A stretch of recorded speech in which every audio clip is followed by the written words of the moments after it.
He woke to the echoes of silence, broken only by the groan of twisted metal and the faint hiss of escaping air. The wreckage of his ship pressing down on him like a tomb he could not escape. Alone, abandoned, broken. He felt every failure he had ever endured crashing over him all at once. The ridicule of peers, the scorn of commanders, the endless loneliness of being the one who never mattered, the one left behind. His body ached from impact, every movement a knife of pain, yet it was not the physical torment that shook him the most.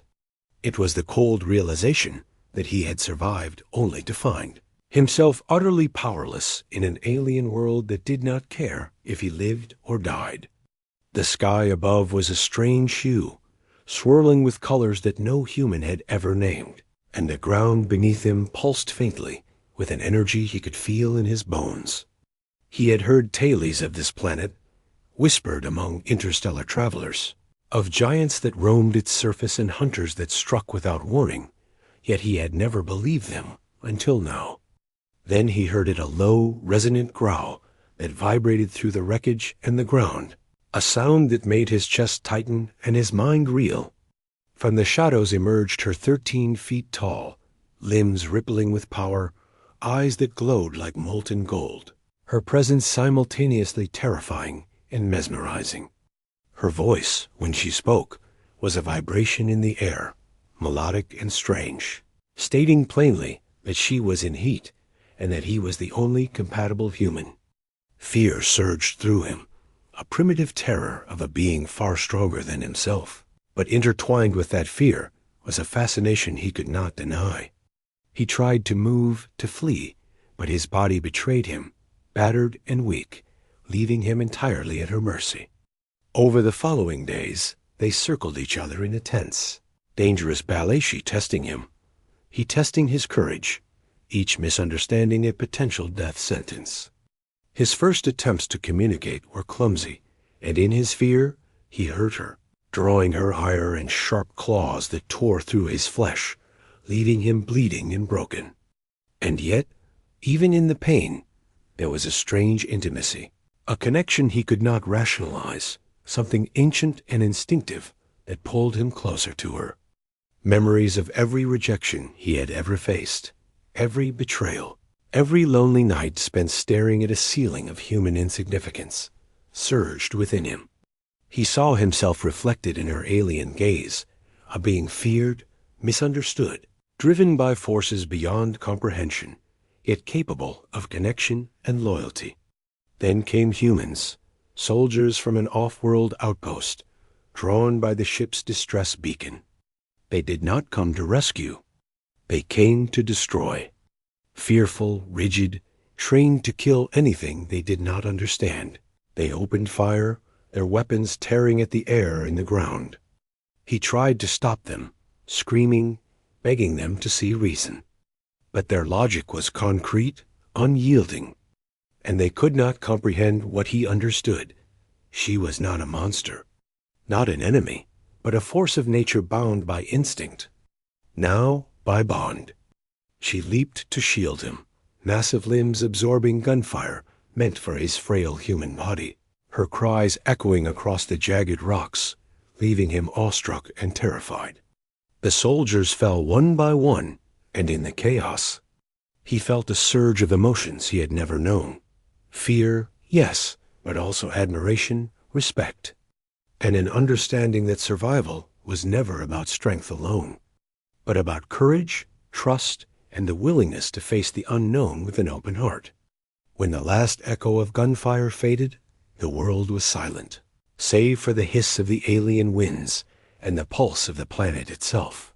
He tended her injuries as best he could, hands trembling over flesh that was both alien and alive, and in that care, he discovered something more profound, a bond that transcended species, a fragile trust forged in the crucible of pain and danger.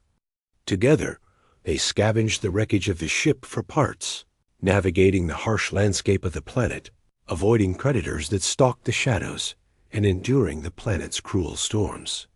Slowly, the alien warrior began to allow him closer, sharing with him gestures of understanding, subtle movements that spoke volumes in the silence where words could not reach. He began to understand her, her instincts, her power, her fear, and in return, she began to understand his fragility, his courage, his humanity.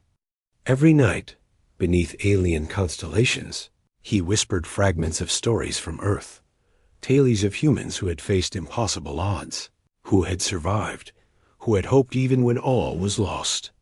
And each night she listened, her massive form coiled protectively around him, as if the bond itself kept the planet's dangers at bay. Then came the moment that would define them both. A canyon, treacherous and deep, collapsed beneath the remnants of their wrecked ship, sending debris plummeting into the void below.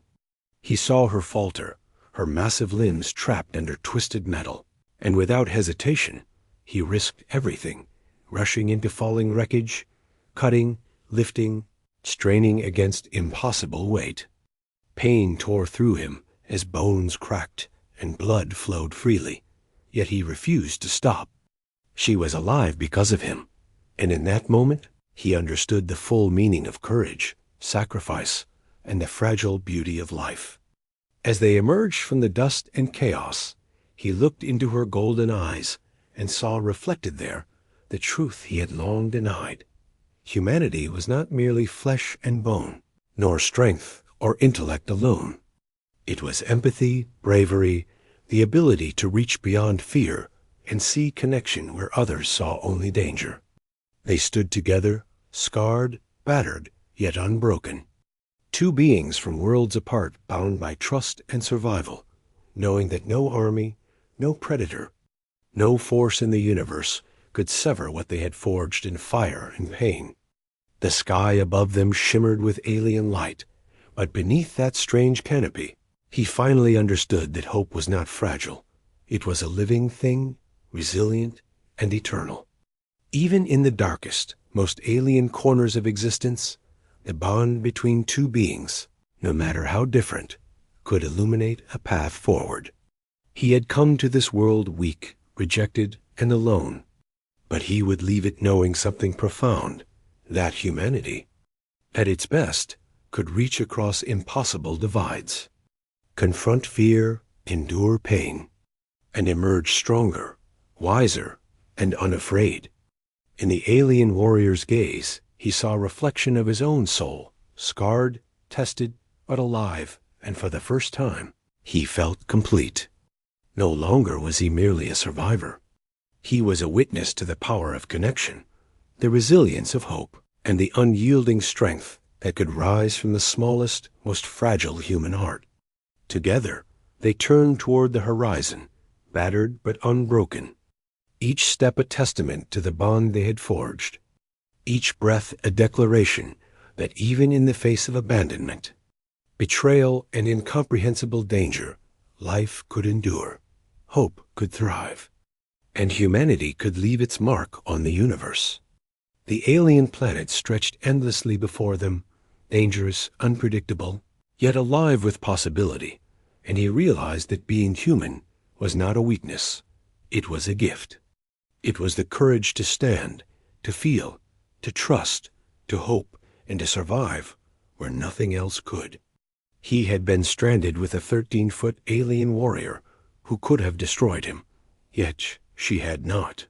She had seen in him something worth protecting, and in that truth he found a strength he had never known, a purpose he had never imagined, and a hope that would burn within him forever, proving that even the most fragile human could stand tall beside the mightiest of alien forces, and that even in the deepest darkness, the light of understanding, trust, and connection could shine through.